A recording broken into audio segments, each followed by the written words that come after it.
Hello students, स्वागत है आप सभी लोग का स्काई हाई क्लासेज में। और स्काई हाई क्लासेज के आज इस सेशन में हम लोग सीखेंगे कि समांतर श्रेणी को दिया हुआ श्रेणी में से हम लोग सर प्रथम पद ए और सर्वांतर डी कैसे ज्ञात कर सकते हैं। ठीक है, तो यह आप सभी लोग का जो पार्ट नंबर 3 है, यानी कि समांतर श्रेणी का पार्ट नंबर 3 है। और इसमें हम लोग समांतर श्रेणी से प्रथम पद और सर्वांतर डी ज्ञात करने के लिए सीखेंगे। साथ में ही कुछ इंपॉर्टेंट क्वेश्चन ऐसे रहेंगे जो एग्जाम लेवल के क्वेश्चन हैं, जिनको आप अच्छे से समझेंगे, जो कि देखने में तो टफ लगेगा लेकिन आप उसको सॉल्व करेंगे तो आसानी से सॉल्व हो जाएगा। ठीक है, ऐसे क्वेश्चन को आज हम लोग कवर करने वाले हैं। ठीक है, तो आइए सबसे पहले उस क्वेश्चन को देखते हैं और क्वेश्चन को सॉल्व करते हैं। क्वेश्चन यह है कि निम्नलिखित समांतर श्रेणी के लिए प्रथम पद ए तथा सर्वांतर डी ज्ञात कीजिए। ठीक है, तो यहाँ पे हमें क्या करना है, सर्वांतर ए और सॉरी प्रथम पद ए और सर्वांतर डी ज्ञात करना है। तो हम लोग इसको सॉल्व कर देंगे और सॉल्व करना बहुत ही आसान है। इसमें देखेंगे जो श्रेणी का पहला पद होता है, जो पहला होता है, ये हमारा प्रथम पद होता है। तो लिखेंगे हम लोग का क्या हो जाएगा, प्रथम पद। प्रथम पद ए, प्रथम पद ए बराबर हम लोग का मिल जाएगा क्या, -3। अब हम लोग को डी निकालने के लिए कहेगा, तो कभी भी जो हमारा डी होता है यानी कि सर्वांतर, क्या होता है, सर्वांतर होता है, जो सर्वांतर होता है डी, इसका हम लोग का वैल्यू निकालना होता है। तो लिखते हैं a2 - a1, यानी कि यहाँ पर देखेंगे तो a2 का मान हम लोग का कितना है, -1, और a1 का मान कितना है, -3। देखेंगे यहाँ पे जब यहाँ दोनों जुड़ेगा, यहाँ पर -1 हो जाएगा और ये माइनस कितना हो जाएगा, प्लस, तो +3 हो जाएगा। इसका मान हम लोग फाइंड आउट करेंगे, तो यहाँ पर हम लोग का आ जाएगा 2, यानी कि प्रथम पद हम लोग का -3 और सर्वांतर हम लोग का क्या आ जाएगा, 2। ठीक है, ऐसे ही हम लोग दूसरा नंबर क्वेश्चन देखेंगे। थोड़ा सा डिफिकल्ट है बट बिल्कुल इजी है। ठीक है, यहाँ पे हम लोग इसको सॉल्व करेंगे तो पाएंगे, देखिए प्रथम पद तो बहुत आसान है आप लोग का लिखना। लिखेंगे प्रथम पद, प्रथम पद, प्रथम पद ए बराबर क्या हो जाएगा, 1/5। लेकिन हम लोग जब सर्वांतर निकालेंगे तो लिखेंगे सर्वांतर डी बराबर, सर्वांतर डी बराबर हम लोग का क्या हो जाएगा, तो सर्वांतर डी बराबर होता है a2 - a1। a2 यानी कि 3/5 और माइनस हम लोग कर देंगे यहाँ पे, तो क्या हो जाएगा 1/5। जब क्या होता है, जब आधार समान होता है तो ऊपर के घातों को घटा, सॉरी ऊपर से अंश को घटा लेते हैं। दोनों का हर समान है, हर समान है, तो 3 में से 2 निकालेंगे तो आ जाएगा मतलब 2/5। 3 में से निकालेंगे 2/5, तो प्रथम पद 1/5 और सर्वांतर हम लोग का हो जाएगा 2/5, ये हम लोग का हो जाएगा आंसर। ठीक है, अब हम लोग देखेंगे क्वेश्चन नंबर 3, जो कि बहुत ही इजी है। उसके बाद हम लोग एक और क्वेश्चन को, जो कि मोस्ट इंपॉर्टेंट क्वेश्चन है, उसको कवर करेंगे। ठीक है, तो आइए हम तीसरा नंबर क्वेश्चन सबसे पहले देखते हैं। तो तीसरा नंबर क्वेश्चन हम लोग का क्या है, जो हम लोग का तीसरा नंबर क्वेश्चन है, इसमें हम लोग लिखेंगे प्रथम पद।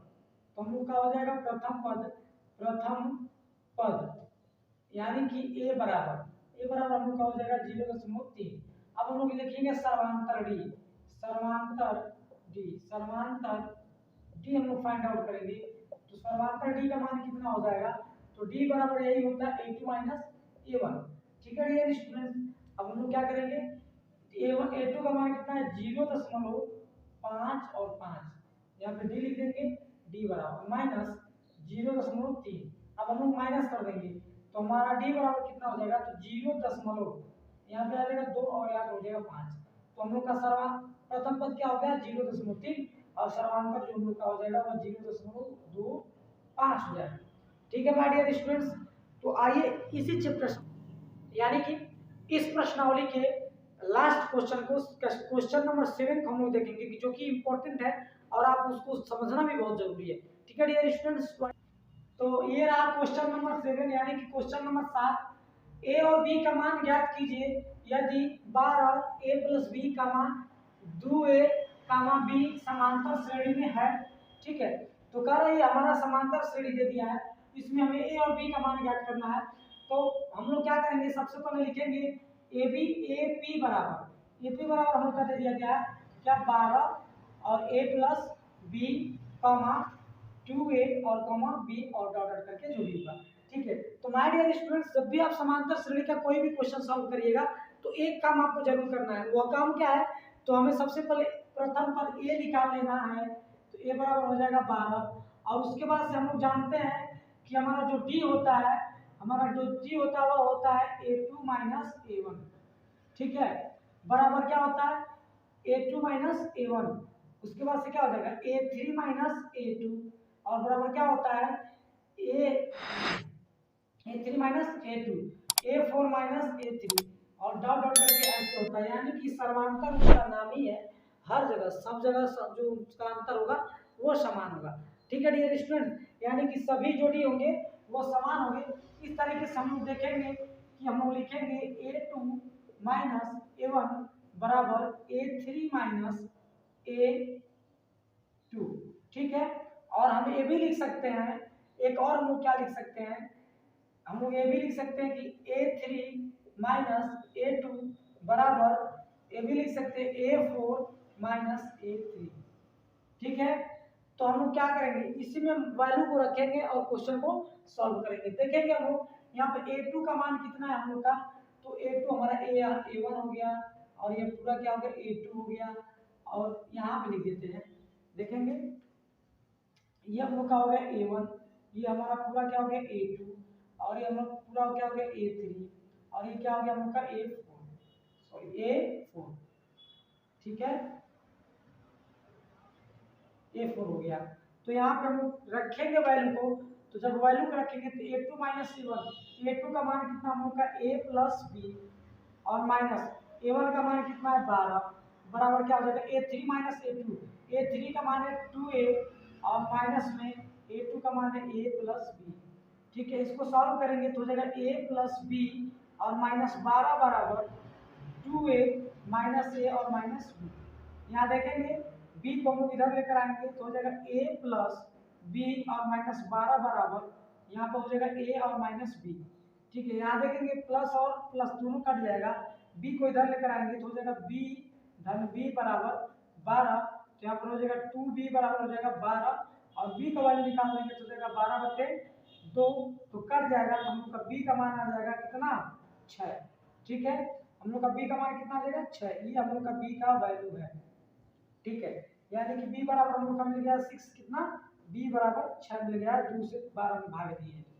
अब हम लोग इसमें वैल्यू रखेंगे A3 माइनस A2, तो A3 माइनस A2 हमारा क्या है 2A minus A plus B। ठीक है,